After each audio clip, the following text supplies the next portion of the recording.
You're watching WLBZ-TV Bangor, W57AQ Calais, Channel 57, and WGCI LP Channel 4 Waterville.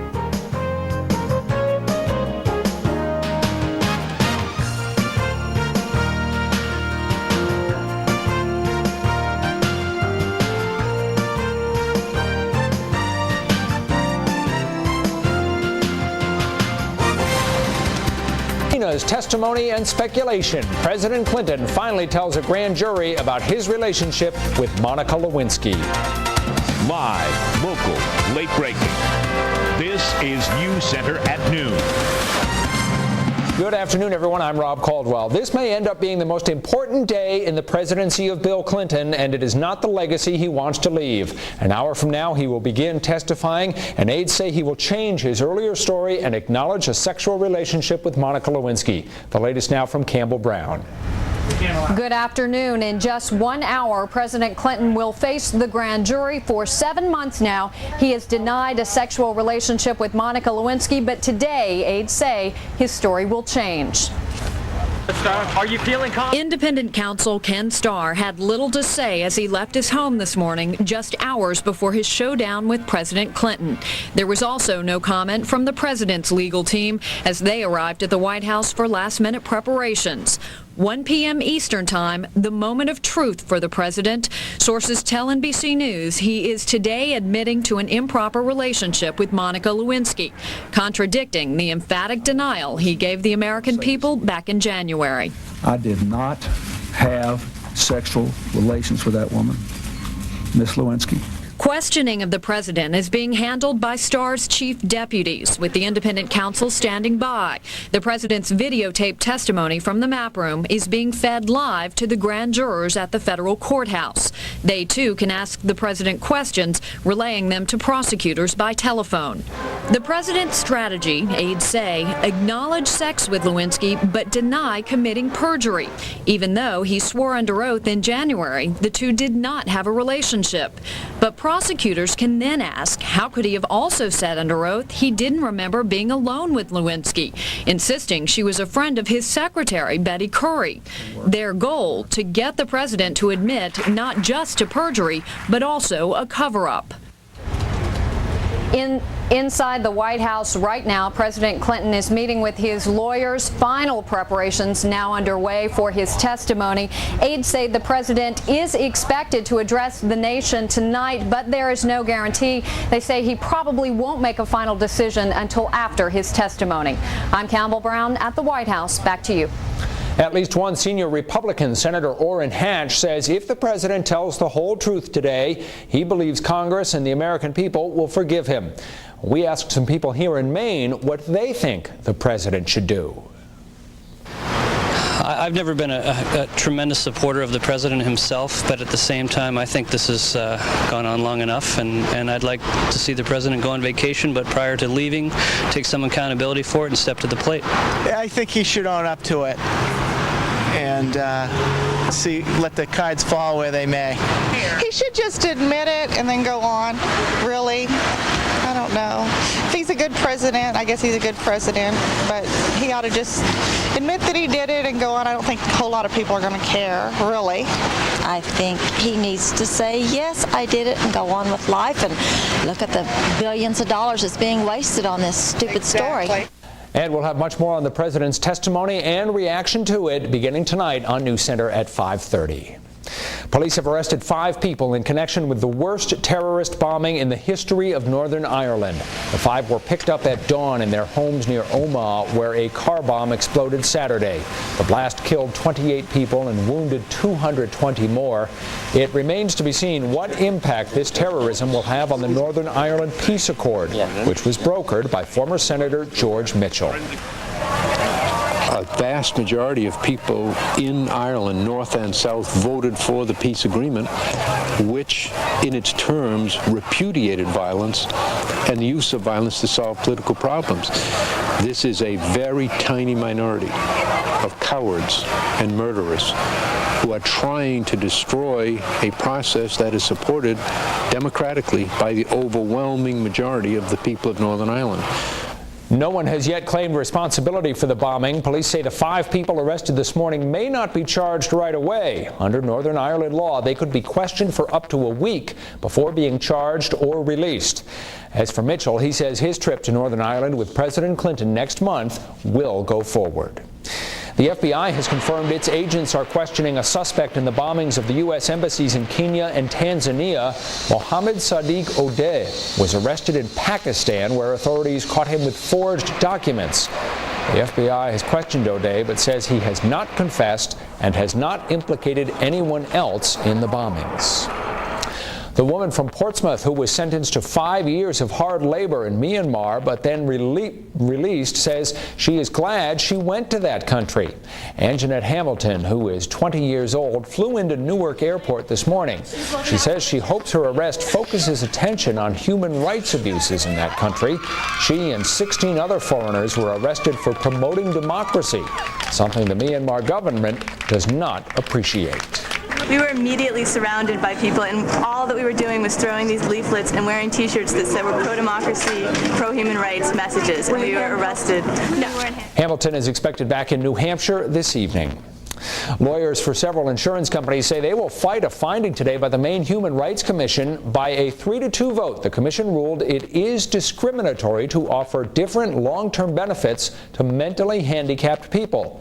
3 men filed complaints against their employers, General Signal in Brewer, Fleet Financial in Lewiston, and Maine Medical Center in Portland. The men claim a 2-year cap on disability benefits on mentally handicapped people is illegal because physically disabled people receive coverage until they turn 65. The employers and their insurance companies argued the coverage is legal. The case is likely now to be decided in federal court. State police are continuing their search for a suspect in the death of a migrant farm worker in the town of Columbia. Police want to question Doroteo Becerra about the death of a strawberry raker. Police say around 9 o'clock Saturday night, 2 workers alerted camp security to a stabbing in cabin number 14. When officers got there, they found 1 worker dead and another missing. Yesterday, police searched a wooded area next to the workers' camp but found nothing. Police say the 2 men had an argument, and that may have led to the stabbing. Tourists in Gloucester, Massachusetts watched a seaside attraction go up in flames last night. A 4-alarm fire ripped through the Fisherman's Wharf there. The fire destroyed the 3-story building and damaged 2 boats. 2 firefighters were slightly injured but should be okay. The pier was also heavily damaged by the fire. It was one of the oldest in Gloucester. No word on what started the fire. Spectacular fireworks and a 25-foot burlap elephant marked the surprise finale of Phish's weekend concert in Limestone late last night. The concert also featured a fair amount of obvious drug use. Clusters of young people could be seen sitting on the grass and sharing marijuana, and dozens of people had to be treated for drug overdoses. In all, 18 people were arrested on drug charges, but state police say in general the crowd was very well behaved. Traffic tie-ups are reported this morning in Aroostook County as tens of thousands of Phish heads head home after the big concert. But farther to the south, the traffic isn't nearly as bad. Concert organizers and police at the former Loring Air Force Base hoped most of the roughly 60,000 people at the concert would try to get some sleep before hitting the road. Some traffic delays are being reported from Holton to Littleton along Route 1. The wait in shark-infested waters is over for Steve Fawcett. Fawcett was rescued in the Coral Sea by the yacht Atlanta. His bid to circle the globe in a balloon ended yesterday when his balloon crashed about 500 miles off Australia's coast. Fawcett says a lightning strike knocked him out of the sky and sent him plunging 29,000 feet into the water. When he hit the ocean, his capsule caught fire, forcing Fawcett to evacuate into a life raft. He was not injured in the crash. In China, 2 major dikes have collapsed near the northeastern oil-producing city of Daqing. Rising water is threatening to overrun the city, which accounts for about half of China's oil production. Thousands of soldiers and relief volunteers are racing to build a 3rd dike to replace the others. This is just one of many flood-related disasters to plague China in recent weeks. More than 2,000 people have been killed in the flooding. Millions of others are now homeless.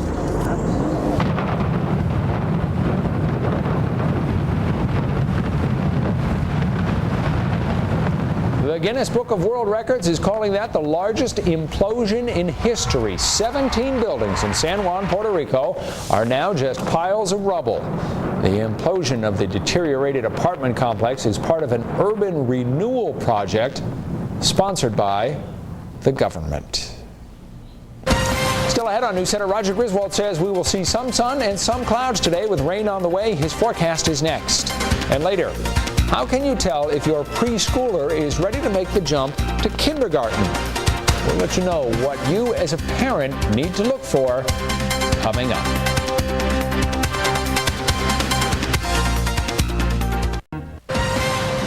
This is WLBZ News Center 2 at noon with Rob Caldwell and Kevin Mannix with weather.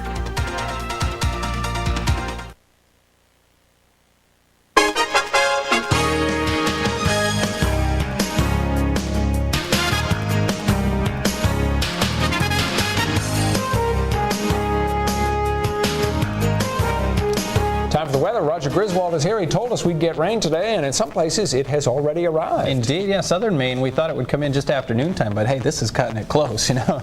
If you don't have the rain yet, you will this afternoon. Here's how it looks in the city of Portland. Just in the past 10 or 15 minutes, the rain has pushed into the downtown area. Dew points are still up. It's still muggy, and this is just the first batch of what promises to be a wet afternoon into the evening hours. The rain is now moving into southern Maine and New Hampshire. It will continue to move down the coast. Rain and possibly even some thunder tonight. Don't be surprised, get some downpours as well.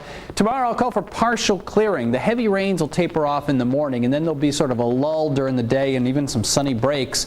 And then some afternoon showers come through with the drier air finally pushes in. Wednesday and Thursday look great. In fact, Friday looks good as well. So a couple of days of rain here, and then 3 beautiful days if you've got the week off. Here's the radar at noontime. Watching some steady and heavy bands of rain work their way out of Massachusetts. Look at the yellows here across the Boston area. Logan Airport now reporting heavy rain at noontime, and rain from Worcester up to Portsmouth and even up into the Portland area as well. What we'll do is jump to the local radar, and you can see where the rain line is. It is just pushed into the city of Portland, still working its way up toward Yarmouth. It shouldn't be raining there, but it will be in a matter of minutes. And this will continue to lift up toward Brunswick and Wiscasset and Booth Bay Harbor during the next hour or so. Out to the west, more bands of rain from Limerick southward down to Sanford. And you can see a far corner here, Wells down to Portsmouth. More rain as well. Temperatures have been very mild. We started things off in the upper 60s. Now that the rain has come into southern Maine, it's going to put a cap on the afternoon temperatures. 70 in Portland right now, Lewiston at 72, Augusta 75, and Bangor we're at 75 degrees. We had the sun this morning, and then the clouds were beginning to work their way in. The clouds will win out as the afternoon goes on because we saw that rain coming in as well. 64 Rockland, Bar Harbor 73, and Greenville. In fact, some of the warmest readings will be across northern Maine today. They'll get most of the sunshine. Greenville now at 75. Weather observers from Fort Kent reporting lower 70s, Sebec Lake at 68, Carmel nudged 80, Steuben at 76 degrees, Eustis 71 with overcast skies closing in on the mountains, and the rain will be starting in Freiburg momentarily, mid-70s. Didn't see much in the way of sunshine. Here you can see the clear spot to the north, and they too will get clouds later today. Clouds from Bangor southward. There's a couple of holes here, so you may be getting a little bit of sun. And then the rain across southern Maine. Heavier rain down over Cape Cod. The air is very tropical here. Notice the high humidity outside. It's crashing into some cool and dry air to the north. Here's a low pressure system. Put it all together. Low comes up along the coast. We get periods of rain tonight. We've got to wait until this cold front comes through out of the Great Lakes. That'll push through tomorrow, and it's that lull between the storm and the cold front that I think we may get some sunny breaks. Anyway, bottom line is this comes through tomorrow, pushes everything out, and then we clear out with cool, dry Canadian air for Wednesday, Thursday, and Friday. A slow warm-up each day. So the forecast for this afternoon, it's increasing clouds to the north, fog along the down east coastal sections. Rain continues to push northward from Brunswick into Augusta this afternoon. Bangor will get rain later this afternoon. And the rain will continue and be possibly heavy at times from Portland southward down to Boston. Temperatures, lower 70s where the rain falls. Bangor will nudge 80 degrees or so before the rain arrives. Tonight it's periods of rain, perhaps even some thunder as that low passes up over southeastern Cape Cod. Meanwhile, the cold front comes in and that brings thunder showers to northern and western Maine. Areas of fog form along the coast. It's a wet night. 67 should do it in Portland, 66 degrees in Bangor. Very mild overnight tonight. Most areas 65 to 70 degrees. Tomorrow the rain ends in the morning and then it tapers to a showery nature. There may be some sun at times during the mid-morning hours. Here comes the cold front. That passes through about 2 o'clock in the afternoon, finally kicking everything out to sea. Behind it, we clear out at night, and here comes high pressure. This means several nice days ahead, cool and dry for the middle part of the week. Afternoon highs only in the lower 70s, but low humidity will make it very, very pleasant. Out on the waters, coastal marine forecast looks like this afternoon. Southeast winds at 10 to 15 knots. Seas are running 1 to 3 feet. Visibility reduced due to fog and rain spreading down the coast. Tonight, southerly winds 10 to 15 knots. Seas 1 to 3 feet and visibility 1 to 3 miles in rain and fog. Here's that 4-day planner. Sunshine across northern and central Maine, giving way to clouds. The rain is on the way. It'll linger through tonight and tomorrow. Tomorrow's sort of a mixed up day, some sun and then off and on showers. It all clears out tomorrow night. Wednesday, much cooler, lower humidity, 69 to 74. Thursday, Friday look good as well. We need the rain, Rob. We do. I was just going to say this is a nice mix of summer weather. Get the rain in, get it out, and bring the sun back. Yes. All right. Next on News Center, how to prepare your kids for kindergarten. And coming up in sports, the PGA Championship turned into a two-man race. We'll let you know who came out in front.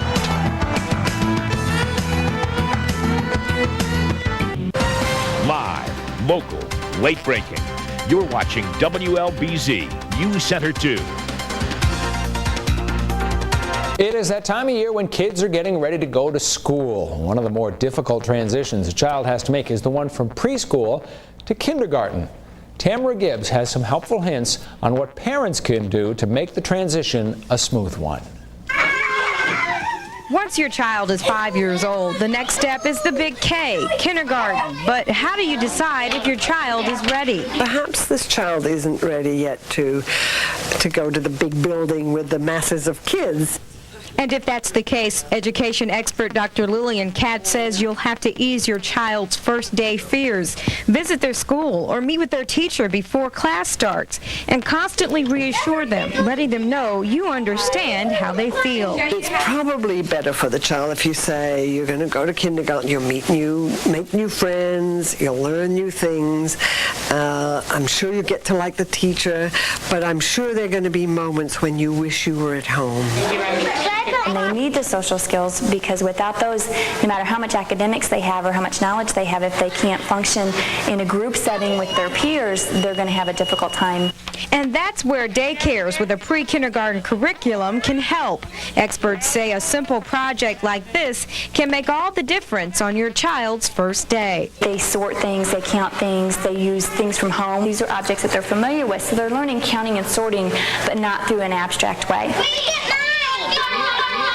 And if your child is getting a head start in preschool, make sure they understand kindergarten will be a different experience. Fewer teachers, more students, and individual classwork. Tamara Gibbs reporting.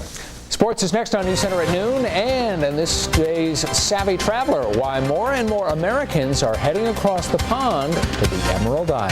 I'm Paul Ryan in Ireland's County Clare. Coming up, Americans searching for their Irish ancestry. Once again, the WLBZ-TV Sidewalk Arts Festival was a huge success. Thousands of people came to downtown Bangor to see more than 100 artists display their paintings and three-dimensional art. I'm News Center 2's Donna Gormley. We'd like to thank Bangor Savings Bank, our Purchase Prize sponsors, and all our artists for helping bring this colorful event to the greater Bangor area. We'd also like to thank the Bangor Brewer YWCA for keeping little hands busy with their children's art program. And most of all, thanks to you for coming to the WLBZ-TV Sidewalk Arts Festival. When the ozone level is high, even a short time outside can cause headaches, dizziness, and sometimes chest pain.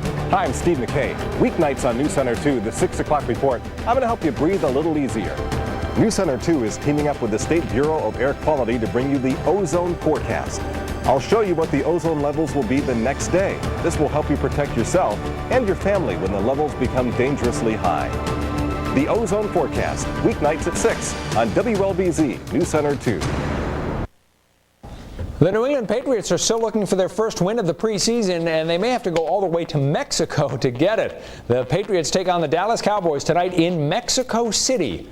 Promoters expect more than 100,000 fans at Azteca Stadium. The Cowboys also have not yet won a game in the preseason. Patriots coach Pete Carroll says Cedric Shaw will get the start at tailback. First-round draft pick Robert Edwards is sitting out the game because of a groin injury. After winning the first 2 games of the weekend series, the Boston Red Sox had to settle for a split of the 4 games with the Minnesota Twins. In the 4th, Matt Lawton doubles. The Portland Sea Dogs wrapped up their long road trip with a 5-1 loss to the Harrisburg Senators. Jason Baker allowed 3 hits over 7 innings to pick up the win. The Dogs start a 13-game homestand tonight at Hadlock Field. Their first game is against the Bowie Bay Sox. And for the 10th time in 11 years, a golfer has earned his first major title at the PGA Championship. This time, it was Vijay Singh's turn. Vijay.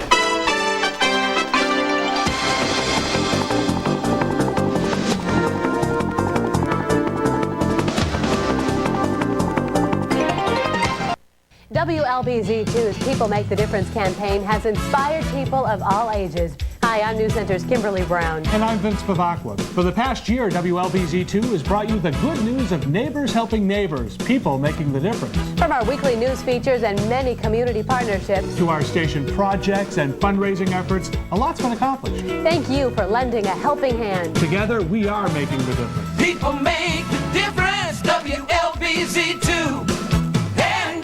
WLBZ-2's car seat checkup was a huge success. Trained staff from Maine Coalition for Safe Kids and Down East Toyota Buick inspected 84 car seats and found 88% misused. You made this WLBZ-2 car seat checkup the most successful in the nation. Call WLBZ-2 at 942-4821 and we'll send information on making your child's car seat safe. Taking the time now can mean the difference for your child's safety. Coming up on News Center Afternoon, it is a lunch break. News Center's Kathleen Shannon is filling in for Jim Crocker today. Kathleen, what's on tap? Well, Rob, as you know, Lewiston has a long legacy of dangerous housing problems. I'll be talking to the Director of Code Enforcement and the head of the Landlords Association about what's being done to improve conditions and potentially save lives. All right, Kathleen, we'll see you in a few minutes. In the United States, some 45 million Americans can trace their ancestry to Ireland. They are descendants of Irish immigrants who began coming to this country in the 1840s. On today's Savvy Traveler, Paul Ryan says many Irish Americans are now returning to the old turf for a vacation in search of their Irish roots.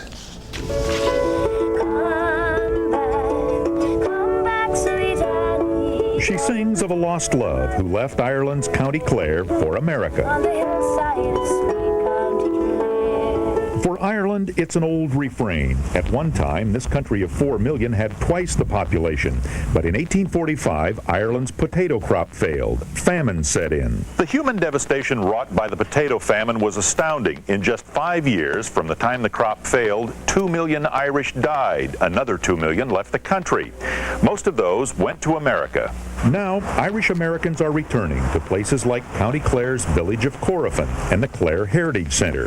Here they learn the story of the famine, but some are looking for more, like Adrienne Giroux, whose parents left Ireland 70 years ago. I don't have any real stories. I only have small glimpses, and I really don't have much information from my parents at all. We help people of Clare ancestry trace their roots, provide them with the story